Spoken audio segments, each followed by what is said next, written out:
America को भले ही लाखों डॉलर्स का नुकसान हो जाए, भले ही इस युद्ध में उसके सैनिक मारे जाएं या मिलिट्री विमान ऐसे ही नष्ट होते रहें, हर रोज मीडिया के सामने आने वाले ट्रंप हर बार बयान बदलते हैं और फिर भूल जाते हैं कि उन्होंने पहले क्या कहा था।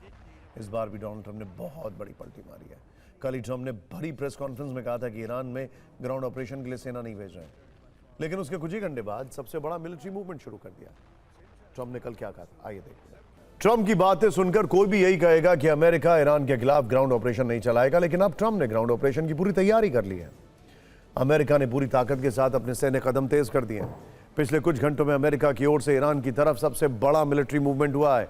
हजारों सैनिक ईरान पर हमले के लिए पहुंच रहे हैं।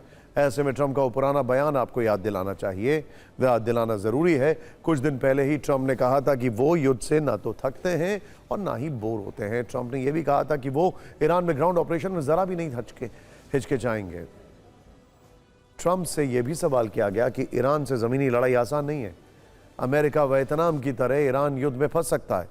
इस पर ट्रंप ने कहा कि चाहे यह दूसरा वियतनाम ही क्यों ना हो जाए, उन्हें कोई फर्क नहीं पड़ता। डोनाल्ड ट्रंप अमेरिका जैसे शक्तिशाली देश के राष्ट्रपति हैं, लेकिन जिस तरह युद्ध का जुनून उन पर सवार है, ऐसे में उन्हें उस युद्ध का इतिहास भी याद दिलाना जरूरी है, जब वियतनाम जैसा छोटा सा देश अमेरिका को घुटनों पर ले आया था। अमेरिका ने वियतनाम से कम्युनिज्म खत्म करने के लिए 1955 में ग्राउंड ऑपरेशन शुरू किया था। अमेरिका को लगा था कि वो वियतनाम को बहुत जल्द हरा देगा, लेकिन वियतनाम में कम्युनिस्ट सरकार के सैनिकों ने गुरिल्ला वॉरफेयर को अंजाम दिया, इम्प्रोवाइजेशन किया। उन्होंने वॉर ऑफ एट्रिशन किया, यानी कि युद्ध को लंबा खींचने की कोशिश की, और अमेरिका हमेशा से वॉर ऑफ एट्रिशन में हारता है, चाहे वो वियतनाम हो, अफगानिस्तान हो, और अब ईरान की भी यही स्ट्रैटेजी है। 1955 से शुरू हुआ यह युद्ध 1975 तक, यानी 20 वर्ष तक चला।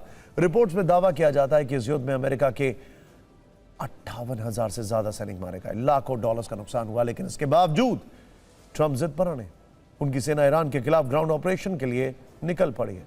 अब देखिए ईरान की ओर अमेरिका की कितनी बड़ी फौज बढ़ रही है। ध्यान से देखिए, अमेरिका ने बॉक्सर एम्फीबियस रेडी ग्रुप को और 11वीं मरीन एक्सपीडिशनरी यूनिट को रवाना कर दिया है। ये जहाज इंडो पैसिफिक रास्ते से होते हुए पश्चिम एशिया पहुंचेंगे। बॉक्सर एम्फीबियस रेडी ग्रुप के में 3 मुख्य जहाज हैं। यूएसएस बॉक्सर ये मुख्य जहाज है, यानी असॉल्ट शिप, इससे हमला होगा। बाकी 2 जहाज यूएसएस पोर्टलैंड और यूएसएस टोमाहॉक, यूएसएस कॉमस्टॉक, ये दोनों ट्रांसपोर्ट डॉक शिप हैं, यानी इन जहाजों से भारी भरकम हथियार भेजे जा रहे हैं। इन तीनों जहाजों पर 4,000 से ज्यादा मरीन्स और सैनिक तैनात हैं। यूएसएस बॉक्सर पश्चिम एशिया पहुंचकर यूएसएस त्रिपोली से जुड़ जाएगा। यूएसएस त्रिपोली पर पहले से 2200 मरीन्स तैनात हैं, जो कि ईरान की तरफ बढ़ रहे हैं। इस तरह ईरान के पास कुल अमेरिकी सैनिक और मरीन्स की संख्या करीब 8,000 तक हो जाएगी। अब देखिए कि इन जहाजों से किन किन हथियारों को भेजा जा रहा है। F-35B stealth fighter jet, MV-22 osprey, ये टिल्ट रोटर एयरक्राफ्ट है, ये देखिए। फिर CH-53E भारी हेलीकॉप्टर है, AH-1Z वाइपर अटैक हेलीकॉप्टर है, UH-1Y ये वेनम यूनिट हेलीकॉप्टर है, A-10 वॉर्थॉग विमान, अपाचे हेलीकॉप्टर, और इन हथियारों के साथ 5,000 पाउंड के बंकर बस्टर बम भेजे जा रहे हैं।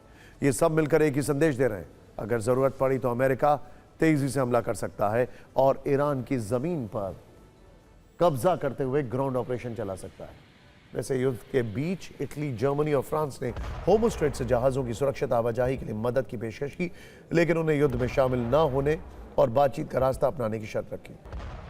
लेकिन ट्रंप के दिमाग में कुछ और है और वो ग्राउंड ऑपरेशन की बात कर रहे हैं। आप भी फिक्र की इस रील में देखिए क्या होगा आगे। ये तस्वीर जब तेजी से साफ हो रही है कि अमेरिका होर्मुज़ में ग्राउंड ऑपरेशन कर सकता है, यूरोपीय देश उनका खुलकर युद्ध में उतरने वाला साथ नहीं दे रहे हैं, तो अब से कुछ देर पहले ट्रंप ने ट्रुथ सोशल पर लंबा चौड़ा पोस्ट लिखा, जिसमें उन्होंने नेटो देशों को कायर कह दिया। नेटो को कागजी शेर बताते हुए भड़क गए और बोले, कायरों, अमेरिका तुम्हें याद रखेगा। ट्रंप के इस लेटेस्ट बयान से साफ है कि अमेरिका और नेटो में खाड़ी के युद्ध से बनी दरार अब और गहराती जा रही है।